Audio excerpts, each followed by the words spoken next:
There comes a time in life when everything goes quiet in the worst possible way. Not the silence of peace, but the silence of someone who tried and failed, who gave everything, and it still wasn't enough, who stood tall, only to fall where no one could see.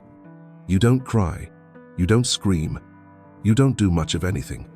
You just sit there, feeling as though the best version of your life has already passed you by, and somehow you missed it.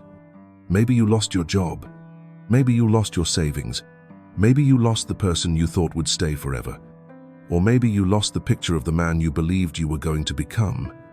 But the heaviest part isn't any of those losses.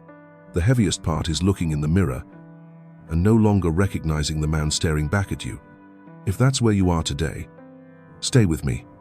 This video wasn't made to comfort you. It was made to help you get back on your feet. And if this channel feels like it's speaking directly to what you need right now, hit subscribe. Let's begin. I want to tell you something that most people are afraid to say out loud. Hitting rock bottom isn't your failure. Choosing to stay there is. I know that sounds harsh, but hear me out. When life falls apart, when your plans collapse, when someone you trusted walks away, when your bank account hits zero, and your confidence isn't far behind, your brain does something completely natural. It starts telling stories. I'm not good enough. I'm just unlucky. Other people had a better start than I did. It's too late for me to change. Those stories feel true, but they aren't. They're simply the defense mechanism of an exhausted mind trying to convince you that giving up is the safest choice. Believe those stories long enough, and they'll become your reality. Not because they're true, but because you've stopped challenging them. This is where most men quit. And it's also where the men who truly transform begin. The problem isn't that you fell. The problem is how you choose to see that fall. Most men react to rock bottom in one of two ways. Some run from it. They fill every empty moment with noise. Social media, alcohol, video games, anything that keeps them from sitting alone with their own thoughts. Because being alone means facing reality, and facing reality hurts. Others do the opposite.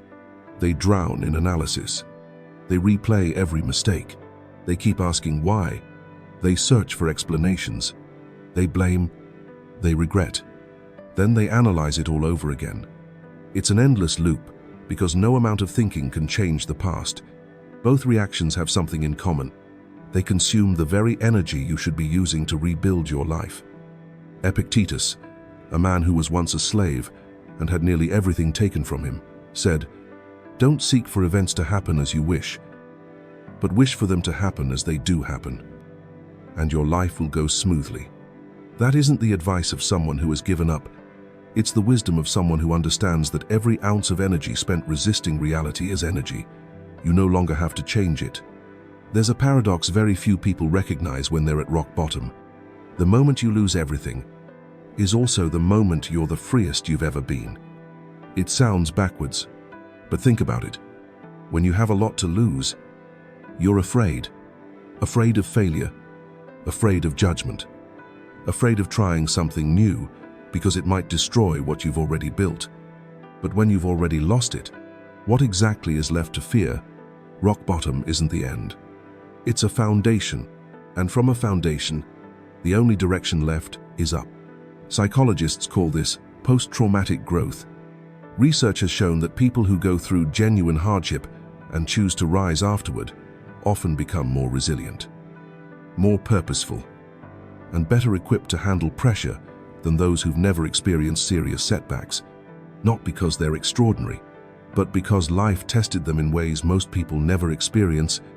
And right now, you stand before that same opportunity.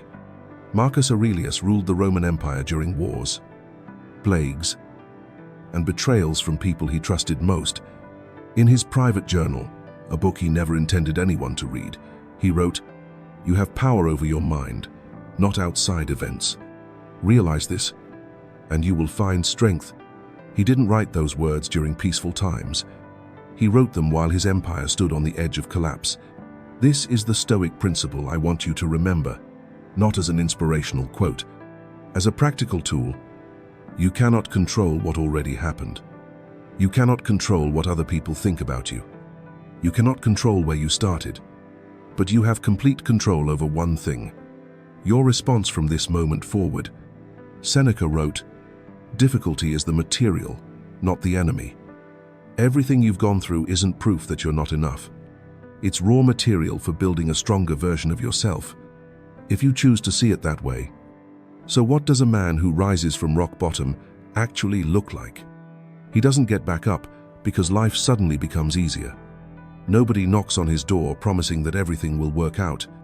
He gets back up because he makes one small decision, a decision so small it almost seems meaningless. He chooses to do one thing today. Just one. Not rebuild his entire life overnight.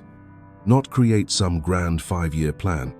Just one small action he can finish before the day ends. Because the human brain doesn't heal from trauma through motivation. It heals through evidence. Every time you complete a small task, no matter how insignificant, it sends your brain an important message. I'm still capable. I still have control over something. And from that tiny piece of evidence, confidence slowly returns. Not all at once. One step at a time. That's how Stoic discipline works in real life. Not through dramatic declarations, but through small actions repeated long enough that they become who you are. So here's what I want you to do. Not next Monday. Not next month. Starting today. First, within the next 24 hours, write down 3 things you still control. Not your biggest dreams, not long-term goals. 3 simple things you can influence right now.